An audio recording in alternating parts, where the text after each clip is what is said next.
À Chabour, bonjour Karina. Bonjour Valérie. Est-ce que vous pouvez nous dire ce qui reste de la loi El Khomri? Écoutez, il reste des mesures clés chères au patronat, comme par exemple le fait que les accords d'entreprise pourront augmenter désormais le temps de travail et revoir à la baisse la rémunération des heures supplémentaires. Et si le salarié s'y oppose, il pourra être licencié pour motif économique. Vous savez, c'est le point dur de ce texte, celui qui cristallise toutes les tensions, le fait que les accords d'entreprise primeront désormais sur les accords de branche, y compris lorsqu'ils sont moins favorables pour le salarié. C'est un casus belli pour les syndicats et pour une partie de la gauche qui y voit l'occasion de créer du dumping social, et ce d'autant que la mesure qui visait à atténuer cette mesure proposée par le rapporteur, qui en gros voulait créer un comité de branche qui aurait eu un droit de veto a posteriori sur ces accords d'entreprise, et bien finalement a été écartée. Et puis il y a une autre mesure qui est chère au patronat, c'est, vous le savez, la volonté de surtaxer les CDD qui finalement a été écartée. C'était une mesure qui visait à pénaliser les employeurs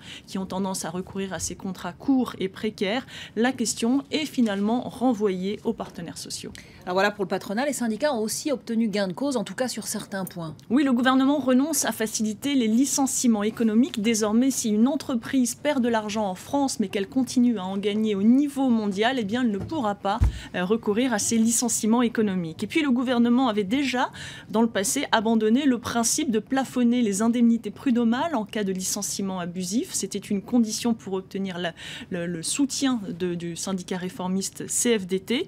Mais voilà, malgré ces concessions faites aux uns et aux autres, le texte continue de faire l'unanimité contre lui.